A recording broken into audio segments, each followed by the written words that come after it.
Bayangkan, ada dua orang yang memulai hidup dari titik yang hampir sama. Mereka memiliki usia yang sama, pendidikan yang hampir sama, bahkan penghasilannya pun tidak jauh berbeda. Namun 5 tahun kemudian, orang pertama memiliki tubuh yang sehat, karirnya berkembang, keuangannya stabil, dan hidupnya terlihat jauh lebih teratur. Sementara orang kedua masih terus mengulang resolusi yang sama setiap tahun. Masih berkata, nanti Senin saya mulai. Nanti bulan depan saya berubah. Nanti kalau sudah semangat. Pertanyaannya, apa yang sebenarnya membedakan mereka? Apakah kecerdasan, bakat, keberuntungan, atau motivasi? Jawabannya mungkin akan mengejutkan. Karena menurut James Clear, perbedaan terbesar bukan terletak pada apa yang kita lakukan sesekali. Apa yang kita lakukan setiap hari. Hampir semua orang ingin sukses. Semua orang ingin sehat. Semua orang ingin kaya. Semua orang ingin bahagia. Tetapi hanya sedikit orang yang benar-benar membangun kebiasaan yang membawa mereka ke sana. Dan ironisnya, kebiasaan itu hampir selalu terlihat sangat kecil. Terlalu kecil sampai-sampai kita sering menganggapnya tidak penting. Hari ini kita akan membahas salah satu buku paling berpengaruh dalam dunia pengembangan diri, Atomic Habits. Namun kita tidak hanya akan membahas isi bukunya. Kita akan mencoba memahami mengapa kebiasaan kecil mampu mengubah hidup seseorang. Dan bagaimana Anda bisa mulai menerapkannya hari ini. Bab 1. Mengapa hidup kita sulit berubah? Pernahkah Anda memperhatikan satu hal yang aneh? Hampir semua orang tahu apa yang harus dilakukan agar hidupnya menjadi lebih baik. Kita tahu bahwa berolahraga itu baik untuk kesehatan. Kita tahu bahwa membaca buku bisa menambah wawasan.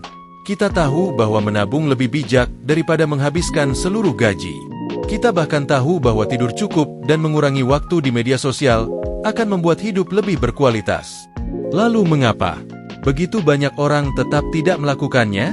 Mengapa pengetahuan tidak selalu berubah menjadi tindakan? Bayangkan dua orang yang memulai tahun baru dengan resolusi yang sama.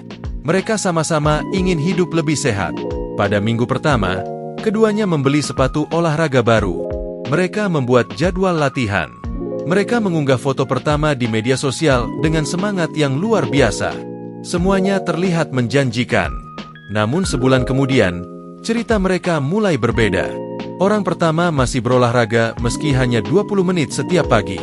Orang kedua mulai melewatkan 1 hari, lalu 2 hari, kemudian seminggu. Tak lama kemudian, sepatu olahraganya kembali tersimpan di sudut kamar. Apa yang sebenarnya terjadi? Apakah orang pertama memiliki motivasi yang lebih besar? Belum tentu. Apakah ia lebih berbakat? Belum tentu juga. Seringkali, perbedaannya bukan pada siapa yang paling bersemangat di awal, tetapi pada siapa yang mampu terus melangkah ketika semangat itu mulai memudar. Inilah kesalahan yang sering kita lakukan. Kita menganggap perubahan adalah sebuah peristiwa besar. Kita berpikir bahwa hidup akan berubah karena satu keputusan penting. Saya akan mulai besok. Saya akan berubah total mulai bulan depan. Saya akan menjadi versi terbaik dari diri saya. Kalimat-kalimat itu terdengar hebat, tetapi perubahan nyata hampir tidak pernah terjadi dengan cara seperti itu. Coba lihat sebuah bangunan pencakar langit. Yang membuatnya berdiri kokoh bukan hanya desainnya yang megah, melainkan ribuan batu bata, baja, dan fondasi yang dipasang satu persatu. Tidak ada satu batu bata yang terlihat istimewa. Namun tanpa setiap batu bata itu, bangunan tersebut tidak akan pernah berdiri. Begitu pula dengan hidup kita. Satu kali membaca buku mungkin tidak membuat Anda lebih pintar. Satu kali menabung mungkin belum membuat rekening Anda bertambah banyak. Satu kali berjalan kaki mungkin belum mengubah kondisi tubuh Anda. Tetapi ketika tindakan kecil itu dilakukan berulang kali, dampaknya mulai terkumpul. Perubahan besar seringkali merupakan hasil dari keputusan-keputusan kecil yang terus diulang. Masalahnya, otak manusia tidak menyukai hasil yang tertunda. Kita lebih mudah menghargai hadiah yang bisa didapat hari ini daripada manfaat yang baru terasa bertahun-tahun kemudian.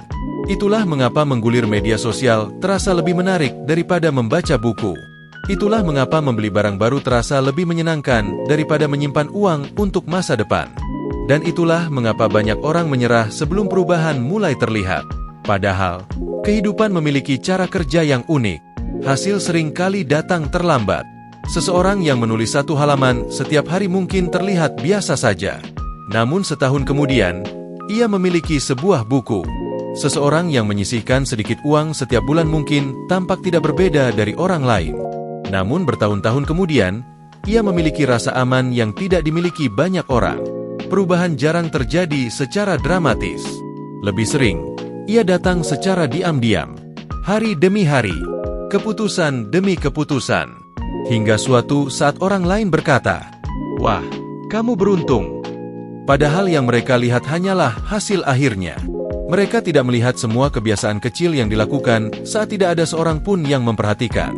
Dan mungkin, disitulah pelajaran paling penting yang akan kita pelajari hari ini. Hidup tidak berubah karena satu keputusan besar. Hidup berubah karena keputusan-keputusan kecil yang terus kita ulang. Bahkan ketika tidak ada yang bertepuk tangan. Lalu muncul pertanyaan berikutnya. Kalau perubahan memang dimulai dari kebiasaan kecil, mengapa kebiasaan itu begitu sulit dipertahankan? Mengapa kita sering kembali pada pola lama? Meski sudah tahu dampaknya, untuk menjawab pertanyaan itu, kita perlu memahami sesuatu yang lebih dalam daripada sekadar motivasi atau disiplin. Kita perlu memahami bagaimana manusia membentuk kebiasaan, dan mengapa otak kita selalu mencari jalan yang paling mudah. Itulah yang akan kita bahas di bab berikutnya. Bab 2. Musuh terbesar perubahan bukan malas, tapi identitas. Mari saya bertanya satu hal. Siapa diri Anda? Mungkin Anda akan menjawab, "Saya seorang karyawan. Saya seorang mahasiswa. Saya seorang pebisnis. Saya seorang ibu rumah tangga." Namun sebenarnya, jawaban itu bukan sekadar menjelaskan pekerjaan Anda. Jawaban itu menjelaskan bagaimana Anda melihat diri sendiri. Dan tanpa kita sadari, cara kita memandang diri sendiri akan menentukan hampir setiap keputusan yang kita ambil. Bayangkan ada dua orang yang sama-sama ingin berhenti merokok. Suatu hari, seorang teman menawarkan sebatang rokok. Orang pertama berkata, "Tidak, terima kasih. Saya sedang berusaha berhenti merokok." Sementara orang kedua menjawab, "Tidak, terima kasih. Saya bukan perokok." Sekilas terdengar sama. Keduanya menolak rokok. Tetapi sebenarnya, ada perbedaan yang sangat besar. Orang pertama masih melihat dirinya sebagai seorang perokok. Ia hanya sedang mencoba berhenti. Sedangkan orang kedua sudah melihat dirinya sebagai seseorang yang memang tidak merokok. Perbedaannya hanya beberapa kata. Namun kata-kata itu mencerminkan identitas. Dan identitas jauh lebih kuat daripada motivasi. Mengapa? Karena manusia memiliki kecenderungan alami untuk bertindak sesuai dengan siapa yang mereka yakini sebagai diri mereka. Coba pikirkan, mengapa seseorang yang menganggap dirinya seorang pelari tetap bangun pagi untuk berlari? Bahkan saat cuaca dingin, mengapa seseorang yang menganggap dirinya seorang pembaca selalu menyempatkan membaca beberapa halaman sebelum tidur? Mengapa seseorang yang menganggap dirinya seorang investor lebih memilih membeli aset daripada barang mewah? Bukan karena mereka selalu termotivasi, tetapi karena tindakan itu sesuai dengan identitas mereka. Sekarang bandingkan dengan kebanyakan dari kita. Kita sering berkata, "Saya ingin rajin membaca. Saya ingin hidup sehat. Saya ingin lebih disiplin." Perhatikan kalimatnya. Kita selalu memulai dari apa yang ingin kita capai. Padahal perubahan yang bertahan lama biasanya dimulai dari pertanyaan yang berbeda. Bukan, apa yang ingin saya miliki? Tapi, saya ingin menjadi orang seperti apa? Perbedaannya mungkin terdengar sederhana, namun dampaknya sangat besar. Misalnya, Anda ingin membaca lebih banyak buku. Alih-alih berkata, "Target saya membaca 30 buku tahun ini." Coba ubah menjadi, "Saya adalah orang yang selalu belajar." Atau, Anda ingin hidup lebih sehat. Daripada hanya mengejar angka di timbangan, mulailah berpikir, "Saya adalah orang yang menjaga tubuh saya." Ketika identitas berubah, keputusan-keputusan kecil akan mengikuti secara alami. Karena setiap tindakan menjadi cara untuk membuktikan siapa diri Anda. Bayangkan identitas seperti akar sebuah pohon. Sementara kebiasaan adalah batang, ranting, dan buahnya. Banyak orang sibuk mengecat daun agar terlihat lebih indah, padahal akarnya masih sama. Mereka ingin hasil berbeda, tetapi masih memelihara keyakinan lama tentang diri mereka sendiri. Dan inilah sebabnya banyak resolusi gagal. Seseorang berkata, mulai besok saya akan bangun jam 5 pagi. Namun jauh di dalam pikirannya, ia masih percaya, saya memang orang yang sulit bangun pagi. Setiap kali alarm berbunyi, identitas lama akan menang. Karena otak selalu berusaha menjaga konsistensi dengan keyakinan yang sudah ada. Lalu bagaimana cara mengubah identitas? Jawabannya mungkin tidak seperti yang Anda bayangkan. Bukan dengan afirmasi. Bukan dengan berdiri di depan cermin lalu berkata, saya pasti bisa. Identitas dibangun melalui bukti. Setiap kali Anda membaca 5 halaman buku, Anda memberi satu bukti bahwa Anda adalah seorang pembelajar. Setiap kali Anda memilih berjalan kaki daripada naik kendaraan untuk jarak dekat, Anda memberi bukti bahwa Anda peduli pada kesehatan. Setiap kali Anda menyisihkan sebagian penghasilan untuk ditabung, Anda memberi bukti bahwa Anda mampu mengelola keuangan dengan bijak. Tidak perlu tindakan besar. Yang dibutuhkan hanyalah bukti kecil yang terus dikumpulkan. Bayangkan sebuah toples kosong. Setiap kebiasaan baik adalah satu kelereng yang Anda masukkan ke dalamnya. Awalnya hampir tidak ada perubahan. Namun lama-kelamaan, toples itu penuh. Begitu pula dengan identitas. Ia tidak berubah dalam semalam. Ia dibentuk oleh ratusan tindakan kecil yang terus Anda ulang. Jadi, jika hari ini Anda merasa sulit berubah, mungkin masalahnya bukan pada kurangnya motivasi. Mungkin Anda masih mencoba mengubah hasil, tanpa terlebih dahulu mengubah cara Anda melihat diri sendiri. Dan setelah identitas mulai berubah, muncul pertanyaan berikutnya. Kalau kita sudah tahu ingin menjadi pribadi seperti apa, bagaimana caranya agar kebiasaan itu benar-benar terjadi setiap hari?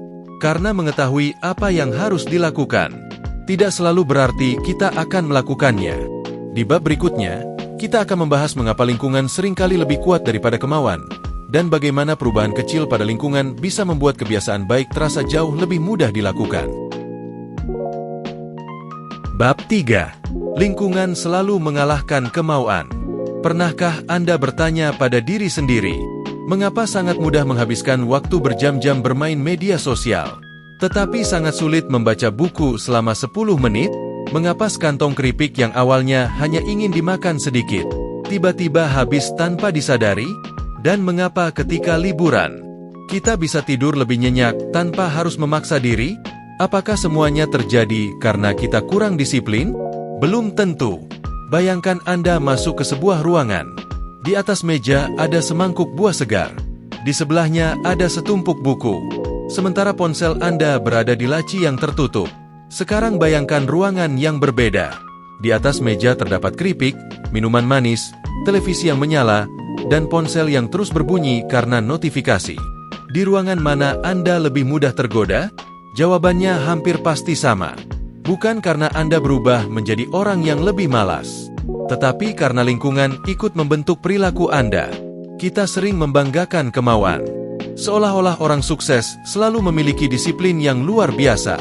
Padahal, banyak keputusan kita dibuat tanpa berpikir panjang.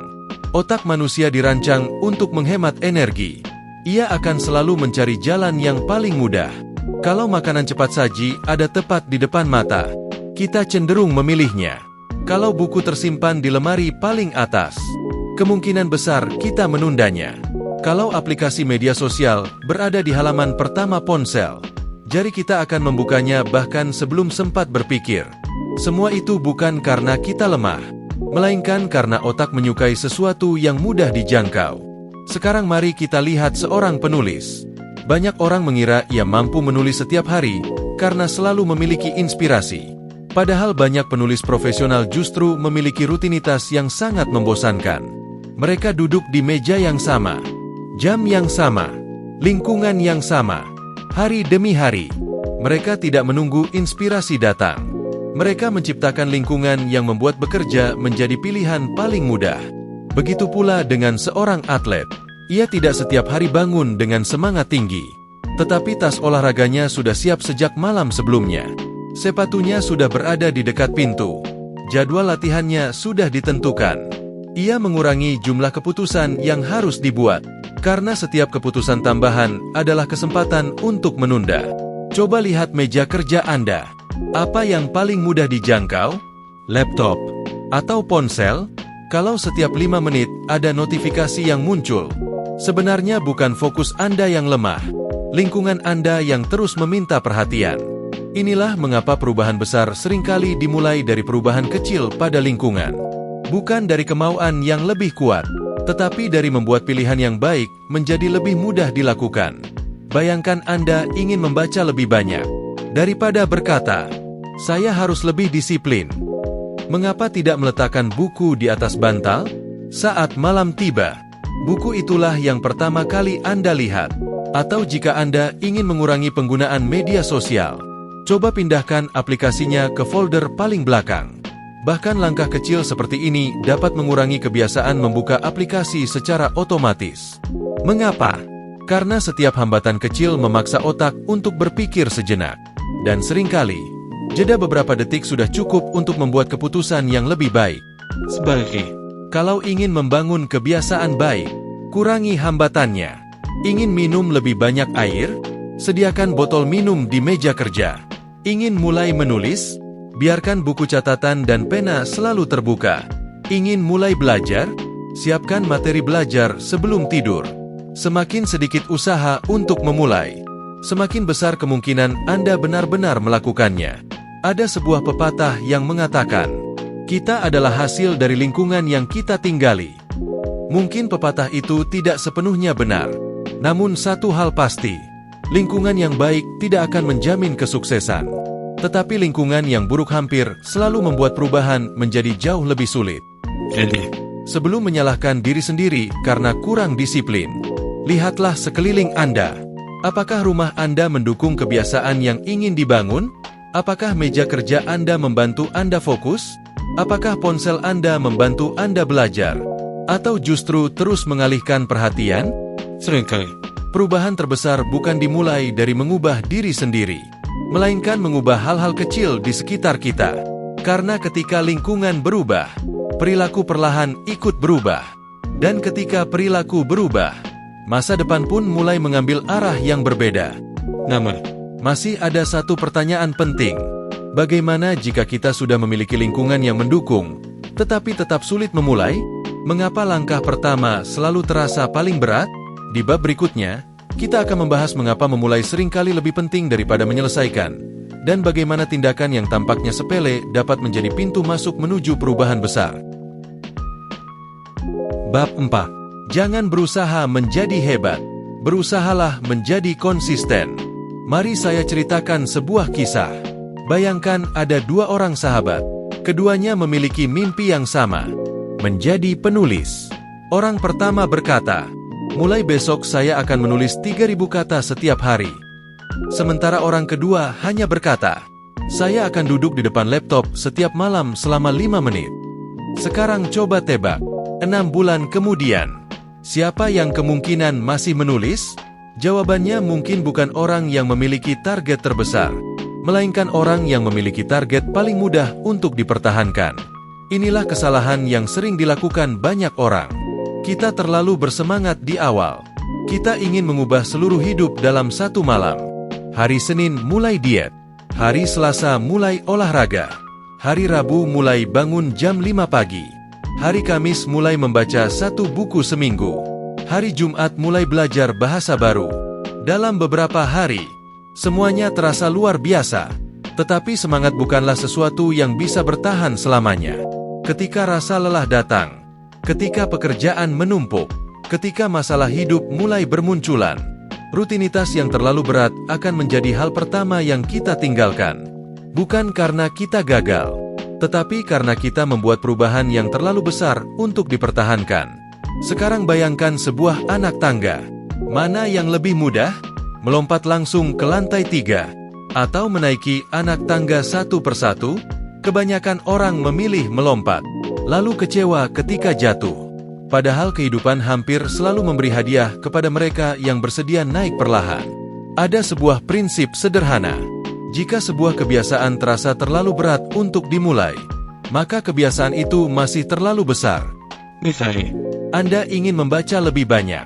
Jangan mulai dengan target 50 halaman. Mulailah dengan membuka buku. ya, Hanya membuka buku.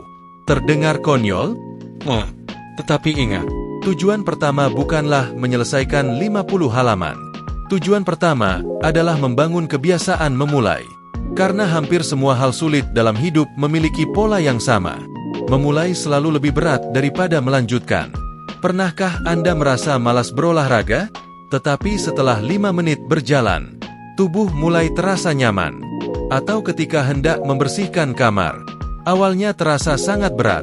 Namun setelah mulai melipat pakaian pertama, tiba-tiba pekerjaan itu terasa jauh lebih ringan. Mengapa? Karena hambatan terbesar bukanlah pekerjaannya, melainkan momen sebelum kita memulai. Psikolog menyebutnya sebagai activation energy, energi yang dibutuhkan untuk memulai sebuah tindakan. Semakin besar energi yang dibutuhkan, semakin kecil kemungkinan kita akan melakukannya. Itulah sebabnya banyak orang gagal membangun kebiasaan. Mereka tidak gagal di tengah jalan. Mereka gagal bahkan sebelum langkah pertama dilakukan. Sekarang mari kita lihat seorang musisi. Apakah ia setiap hari memainkan lagu yang sulit? Belum tentu. Banyak musisi profesional justru memulai latihan dengan memainkan nada-nada paling sederhana. Bukan karena mereka tidak mampu, tetapi karena mereka ingin membuat tubuh mereka masuk ke dalam ritme. Hal yang sama berlaku dalam kehidupan kita. Jangan berpikir tentang membaca satu buku. Pikirkan membuka satu halaman. Jangan berpikir tentang lari 5 km. Pikirkan memakai sepatu olahraga. Jangan berpikir tentang menabung 10 juta rupiah. Pikirkan menyisihkan uang hari ini. Ketika langkah pertama terasa mudah, langkah kedua akan mengikuti. Dan langkah ketiga menjadi lebih alami. Lama-kelamaan, apa yang dulunya terasa berat, menjadi bagian dari kehidupan sehari-hari. Namun ada satu hal yang lebih penting daripada memulai, yaitu terus kembali ketika kita gagal. Karena kenyataannya, tidak ada seorang pun yang mampu menjaga kebiasaan dengan sempurna. Akan ada hari ketika Anda lupa membaca. Ada hari ketika Anda melewatkan olahraga. Ada hari ketika Anda terlalu sibuk untuk menulis. Dan itu bukan masalah. Masalah sesungguhnya adalah ketika satu hari berubah menjadi 1 minggu. 1 minggu berubah menjadi 1 bulan. Lalu kita berkata, sudahlah, nanti mulai lagi tahun depan. Padahal, 1 hari yang terlewat hanyalah sebuah jeda. Yang berbahaya adalah ketika jeda itu berubah menjadi kebiasaan baru. maka Jika suatu hari Anda gagal, jangan habiskan energi untuk menyalahkan diri sendiri. Gunakan energi itu untuk kembali. Karena keberhasilan bukan milik mereka yang tidak pernah jatuh. Keberhasilan adalah milik mereka yang selalu bangkit sebelum kebiasaan buruk mengambil alih. Dan mungkin, disinilah letak rahasia yang jarang dibicarakan. Orang-orang sukses bukan selalu orang yang paling termotivasi. Mereka hanyalah orang-orang yang membuat kebiasaan baik menjadi begitu mudah, sehingga hampir mustahil untuk tidak melakukannya.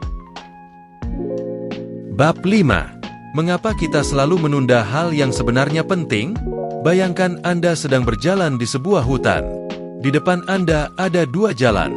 Jalan pertama, lebarnya rata, udara sejuk, pemandangannya indah, tidak ada tanjakan, tidak ada batu.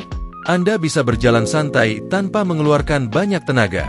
Sementara jalan kedua, menanjak, penuh bebatuan, licin, dan melelahkan. Kalau Anda tidak memiliki tujuan tertentu, jalan mana yang akan dipilih? Hampir semua orang akan memilih jalan yang paling mudah. Dan tahukah Anda, otak manusia juga bekerja dengan cara yang sama.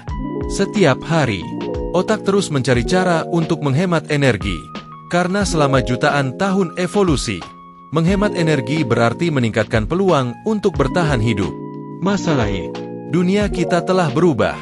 Namun cara kerja otak kita tidak banyak berubah. sekarang Jalan yang paling mudah bukan lagi jalan menuju keselamatan. Seringkali justru jalan menuju penyesalan. Lebih mudah membuka TikTok daripada membuka buku. Lebih mudah rebahan daripada berolahraga. Lebih mudah membeli barang daripada menabung. Lebih mudah menunda daripada memulai. Dan setiap kali kita memilih jalan yang mudah, otak memberi hadiah kecil berupa rasa nyaman.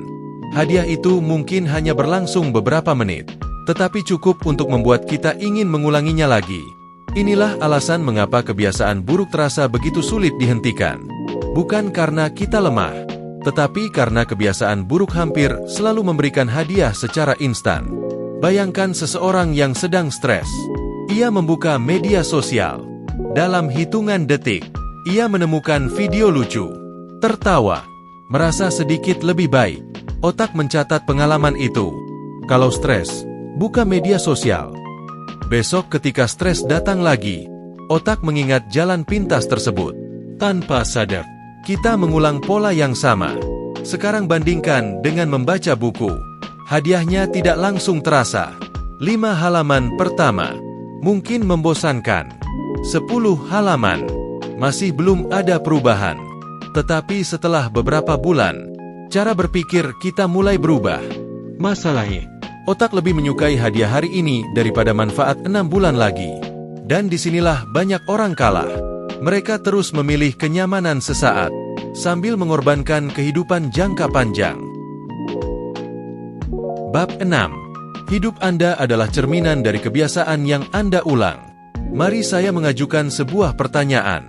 Kalau seseorang mengikuti Anda selama 3 bulan, tanpa mendengar apa yang Anda katakan, tanpa melihat target yang Anda tulis, tanpa mengetahui impian Anda, ia hanya melihat apa yang Anda lakukan setiap hari.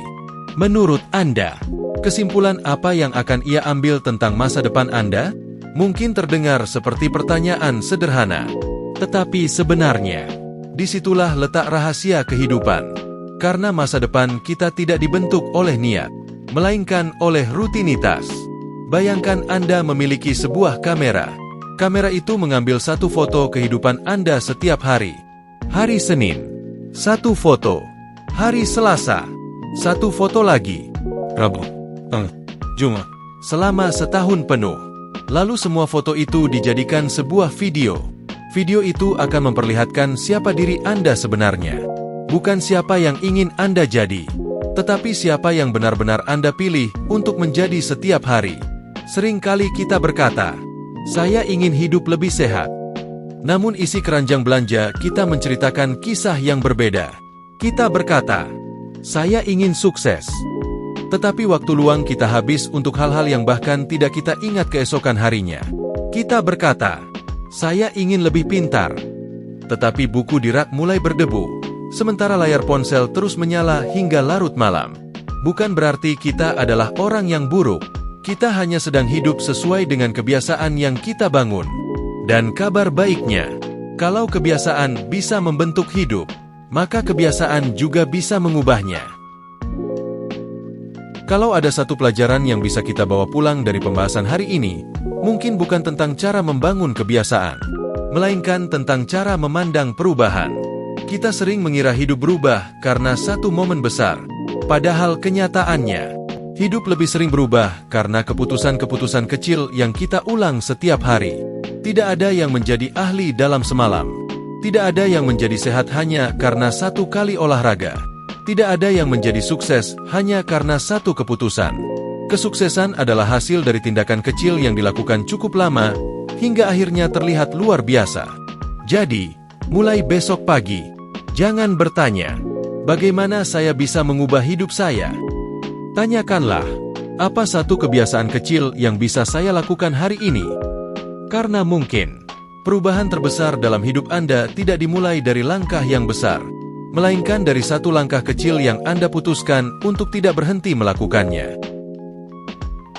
Kalau video ini memberi Anda sudut pandang baru, tuliskan di kolom komentar, kebiasaan kecil apa yang akan saya mulai hari ini? Saya ingin membaca jawaban Anda.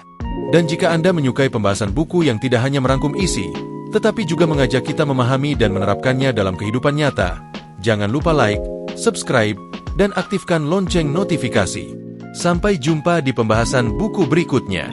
Karena satu buku bisa mengubah cara berpikir, dan satu cara berpikir bisa mengubah hidup.